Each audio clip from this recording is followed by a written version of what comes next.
We were talking about being in New York in the early 40s. About 1941 or Mm-hmm. so is when you were hired at CBS Radio. Isn't this also when you got married? Around Yeah, that? 41. Right. Right. So it was quite a time for you. Right. Right. Um, Married now, my girl vocalist from the old Blue Blazer days. In fact, we just celebrated our 59th anniversary this past October. congratulations. Thank you. And her name is? Mitzi. Um, Now, you were also describing Swing Alley and all that. So there was certainly a an influence there to be held in the early days of New York. Any individuals that stand out in your mind as being particularly influential as far as guitar work? Oh, yeah, there were a lot of them. Al Casey, Tiny Grimes, Charlie Christian, of course, the great, uh, the great jazz guitarist that practically, brought a whole new dimension to jazz guitar playing with the Benny Goodman Orchestra. Yeah, there were a lot of them. In fact, my friend we mentioned before, Carl Kress, was a part owner of one of the clubs on the street called the Onyx Club. And his wife, Helen Carroll, was a member of the Merrimacs, which was the vocal group on the Fred Allen show. Yeah, that was a long time ago. You mentioned Perry Como in the last tape. Yeah. Describe him personally and professionally. What you see is what you get.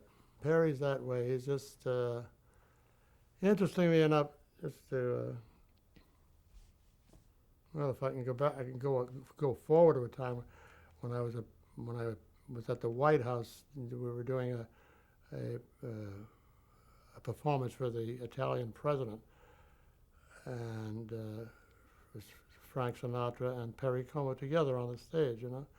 And after the rehearsal, we went out. Frank had a little early. We had a dinner after the show at the hotel, or it was the day of the rehearsal, I forget. But it's just surprising to see the difference between these two guys who had such great admiration for one another. Frank would have a Jack Daniels, have a steak, have a baked potato with all the trimmings, have this and that. Perry would have a glass of white wine with a piece of Dover sole with a green salad. You know, it's just like I'll never forget one time we did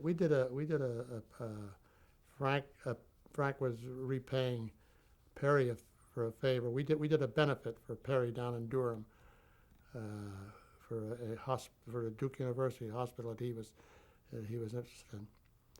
And after the show, we were backstage, and Roselle Como, Perry's wife, who died a year or so ago, she said, "You have no idea how much my husband admires you, Frank." He said, and he said, he would love to be just like you.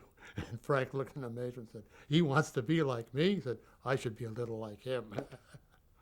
But they were very, very good friends and very admired each other greatly. And it was a thrill for me when I was doing that show. The realization came to me that here I am at the White House on a stage, appearing with the two men that I was mostly associated with during my whole career, from the time I was a kid up until the time I retired.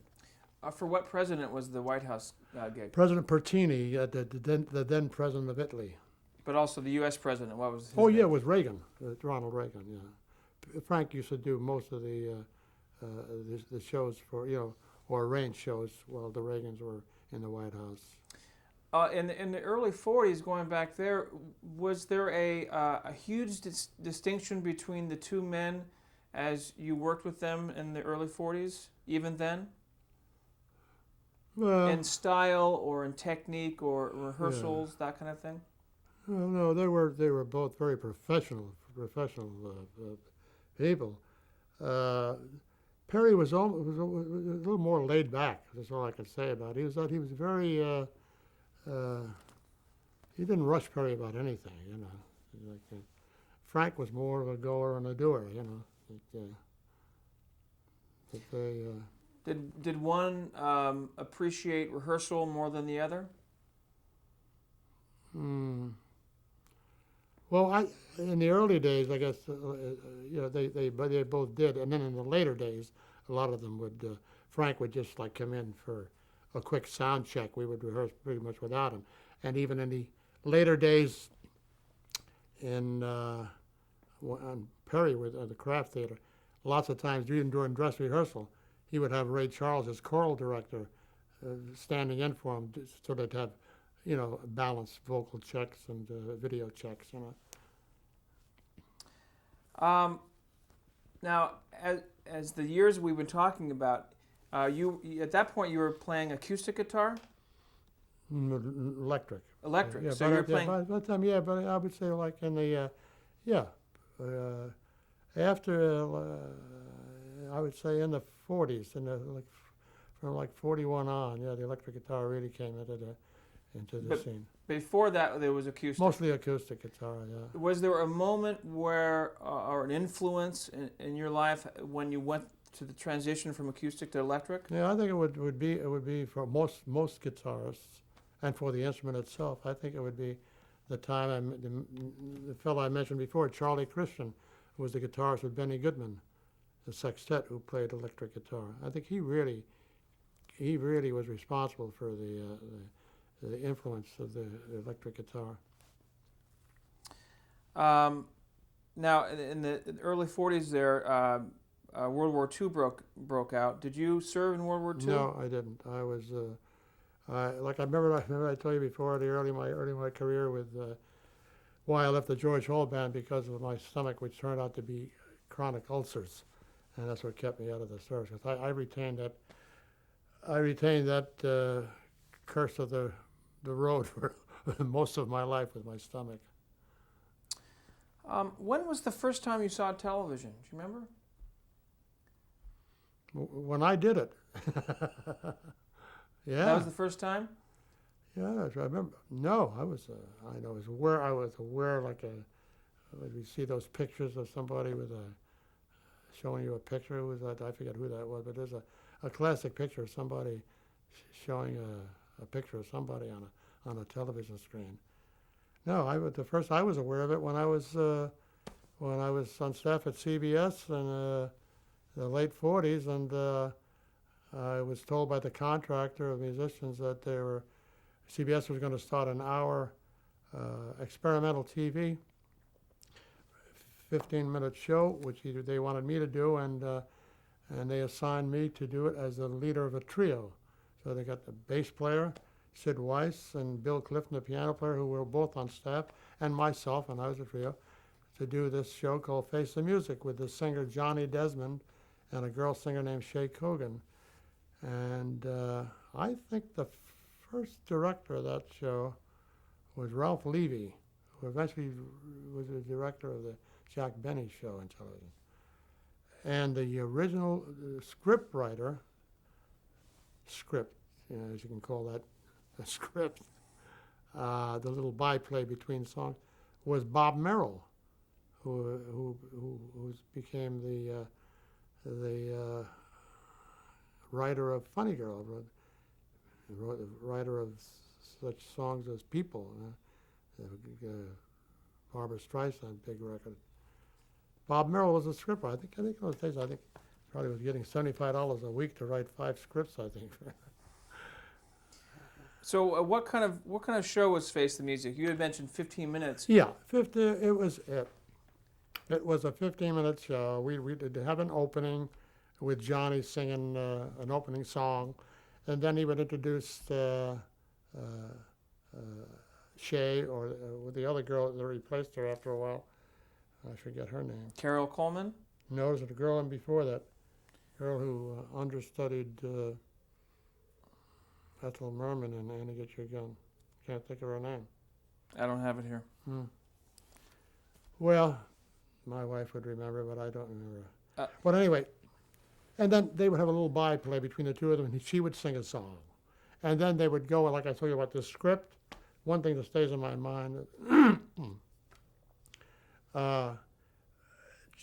Johnny would come over to me and talk to me and said, he's talking about the old movies. Did you remember the old movies, John, when he used to have the the good guy, the bad guy, and the girl. You know, he says, "Oh yes, I remember those days." Then it would be a slow fade out, and then they would come up again, and the girl singer would be, and this was always just one set. She would walk off to the side, and there would be like a wooden horse or something. She's supposed to be on a farm, and oh me, she's all upset because this Simon O'Gree type character is coming there to collect the mortgage on her house, which she can't afford. And Johnny becomes hairbreadth Desmo. He's going to save the girl. He's going to find some way to get this money. And then walks Simon Legree. That's me. Now they've already put a black mustache on with a black cape, put my guitar on the side. I come in, ha ha, and I do the whole Jerry Colonna shtick with my eyes and the mustache, you know. If she doesn't have the payment, she's going to be mine, you know. So Johnny finds out that there's gold buried in them dar hills, you know. And they do another song. Then he goes out and you see him digging, and he finds this pot of gold that's been buried by somebody. It's just too funny, you know. And then I remember the show vividly too, because this is before Milton Berle, all of those. Then after he finds the money and she is saved, he flings the money at the Simon Legree character, me, and he says, "Be gone!" Out of nowhere he comes up with a seltzer bottle, and he squirts me. He says, "It's raining on you, my friend." He squirts me with the seltzer bottle. And then I, in turn, reach over here, which somebody hands me, a lemon meringue pie, and I throw it in his face. Now that's, like I say, way before Uncle Milty did it. And who was the other fellow that was famous for that? Sid Caesar, I mean? No, the other fellow who did... Like the slapstick stuff? Yeah. Can't think of his name. Well, I'll think of it later, maybe. But later, in fact, even Frank was on his show. Frank Sinatra was on his show. Skelton? Or no, this was early before that. Well, we'll think of it. So this was all in 15 minutes? Yeah. And when did you start to act? Well, this is really acting. When did you start to act? You call that acting? Well, you had lines. Yeah. Well, I just that was the extent of it, you know. But interesting enough, if you want to know about early television, see the way that this show that I did was the last 15 minutes of the hour that I spoke about earlier, from 7:45 to 8. Actually, 7 to 7:15 was the first newscasts on television, and Douglas Edwards was the anchor. And 7:15 to 7:30, I believe, was a cooking show with Deona Lucas. And at 7:30 to 7:45 was some kind of a kitty puppet show. And then at 7:45 to 8 was this Face the Music show. But in the afternoon, we would have a rehearsal. There was a three camera crew, but these sets were set like in a Lazy Susan. One set here, one here, and one here. And the crew would start here with the 3 cameras and do the 7 o'clock show with the news. And at 7:15, they would come over. There was no such thing as sets. It was one set per show, you know. And then they would do this show at 7:15, 7:30 come around to this show, and then at 7:45. So it was just a rehearsal in the afternoon, camera run-throughs, and then we'd come down at 7 o'clock at night. Everybody would be in position in their different sets, and then we'd do the hour. Do you remember how many cameras they had? 3. I believe it was 3 cameras. Yeah. And it was 3 cameras and a boom mic, you know. One guy on a boom mic. And it was a daily show, right? Weekdays. I don't know whether it was on daily or 3 nights a week. I think it might have been daily. I don't remember now. And we have it here that the title changed at one point from Face the Music to Make Mine Music. Right. I think that was after Johnny Desmond left to go to Chicago to do the Breakfast Club out there with Don McNeil. I think that's when I think Carol Coleman came in and replaced him.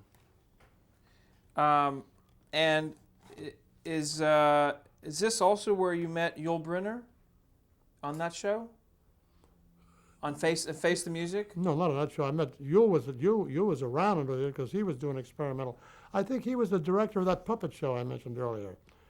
And I knew Yul. I used to see him around CBS. I knew that he was involved in this, you know. And I knew him as a folk singing guitar player, you know. Really? Yeah, he used to play the guitar and sing folk songs from, I forget what country he was from. It was one of those I forget. You know where Yule came I don't from? I think remember one of now. But we Mongolian or something. I don't know. He was. I forget.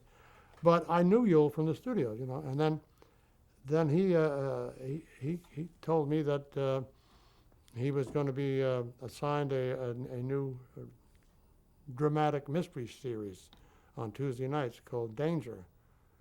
And at the time, the Third Man was a big smash movie and a big hit with the music from that movie played on a zither by Anton Karas, the composer and zitherist. And Yule thought, The Third Man being directed by Orson Welles, correct? right, that was Joseph Cotton, Orson Welles, right. Right.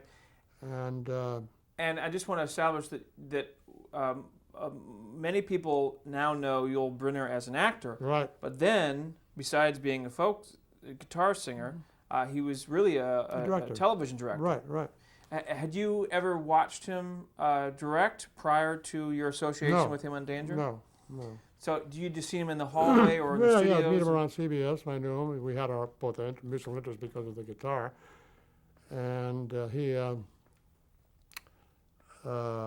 reason he wanted me to come up with a theme idea for the show was because this show was going to be on at 10 o'clock on Tuesday nights, and it was going to be following a 9:30 show which CBS was putting on called Suspense, which had an organ background music. All the shows in those days, no such thing as a full orchestra or anything like that. It was as inexpensive as they could make it, So the organ was the hangover from the soap opera days, so everybody used an organ. He wanted to do something different, and he thought this would be the way to do it, especially because of the interest in the zither from the Third Man theme. And he had me write a theme for the show, which I did to a storyboard he gave me about. It was like a darkened fence, and a flashlight was panning along the fence, and all of a sudden, as I hit this, I would be playing 8 ominous beats like somebody's walking along, and all of a sudden, you would hear a noise, and you would hear this knife would be thrown into the fence, and a light would hit it, and it would say danger, and at that point, I would hit the danger chord, and I followed that with a theme through the credits and things like that. And CBS bought it. They liked the idea, and the sponsor liked the idea. The sponsor was Block Drugs, Amident toothpaste. And that's how we got the show and did a weekly show for over 4 years. Had you seen The Third Man? Oh, yeah. So after he had mentioned this to you or before? Oh, no, I was aware of the thing. It was a #1 hit record and everything, sure. Yeah. Was that an ominous kind of idea as to compose a weekly show and also to perform? Yeah, well, it was hard. Well, perform. You mean perform on the show? I was not a performer on the show. I was in a booth. Well, that's not on yeah. camera, but Yeah. perform in the sense of providing the music. You can visualize this like this is a great big sound stage they had at 15 Vanderbilt Avenue. We're in the Grand Central building. Almost like the length of a football field, and at one end of it was the control room. Next to the control room was another small room, which I was in, which just I was screened off with a glass so I could look into the control room. I was in this little room with a monitor and my guitar, my amplifier, and a set of earphones. Now, on the earphones, on one side I was tuned into the action on stage, hearing the dialogue, the actors. On this side, I was hearing the control room. I was hearing Yule's directions to the camera, take 1, take 2, move this in, cues to the audio man, cues to the director, the man who was doing the shots, the TV crew director. And all while this is going on in both ears, I'm playing the guitar. And you tell me, how can you play the guitar, turn pages of a script, listen to this and listen to that without going bananas, So which is what I had to do practically every week, was practically memorize what I was doing musically, because there's no way I could, And fortunately, Yule's idea, and later to be followed by Sidney Lumet, was to do a thematic idea. In other words, kind of a theme association with the various characters, you know. Even go into the obvious good characters, beautiful music, bad characters, low, ominous music. But they were themes. So that every time you saw one of these characters or something, and then of course in between, you would have to devise some form of music that would cover chase scenes, anxiety, danger, imminent danger, you know. And these are kind of little things that I had in the back of my head. So a lot of it, besides being written and planned ahead of time, a lot of it was spur of the moment, like, you know.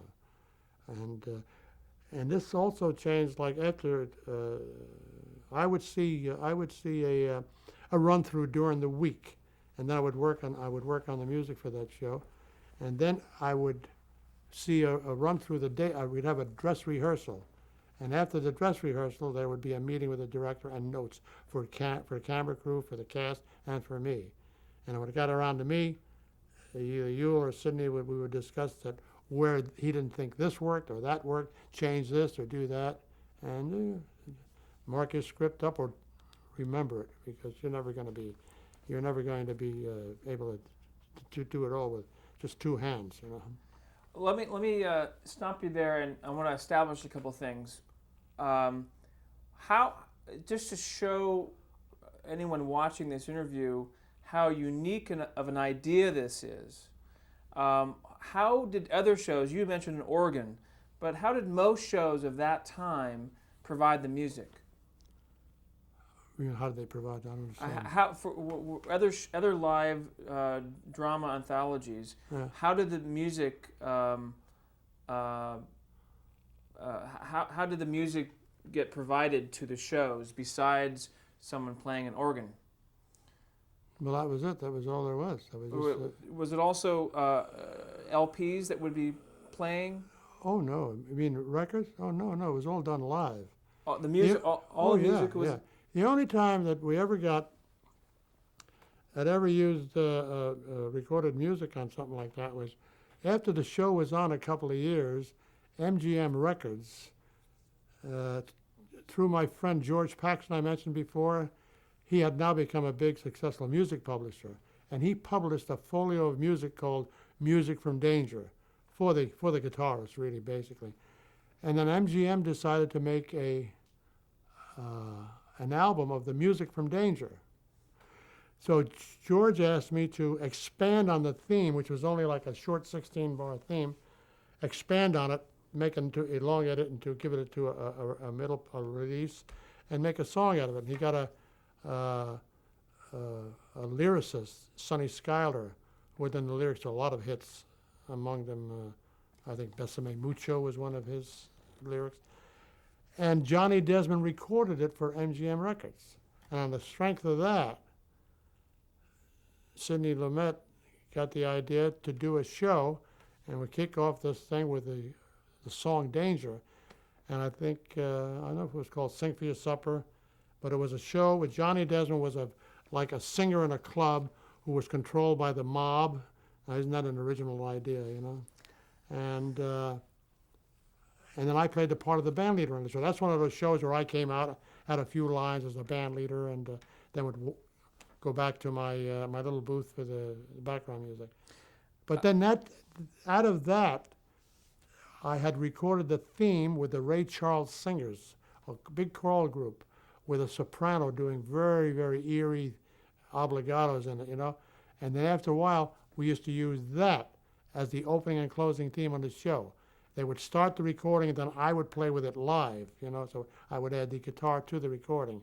But other than that, everything else was done just live at the moment, you know. So I'm misremembering that it's later, that in the late 50s perhaps, is when they started to use LPs on certain shows to provide music. Yeah. So, but prior to Danger, which started in 1950, that was all live and organ music. Yeah. So like even we did a show. I just want to clarify something. You mentioned Sing for Your Supper. I have that show is called Sing for Your Life, which may have changed the title. I don't know, but that was in 1953. It aired in 1953. I want to go back a couple to a couple things. Describe Yul Brynner for us, personally and professionally. What kind of director was he? How did he? How was he to work with? Well, I mean, I mean, I'm not an actor, so I mean, I didn't take the direction from him. Oh, he very intense. Yule was very intense.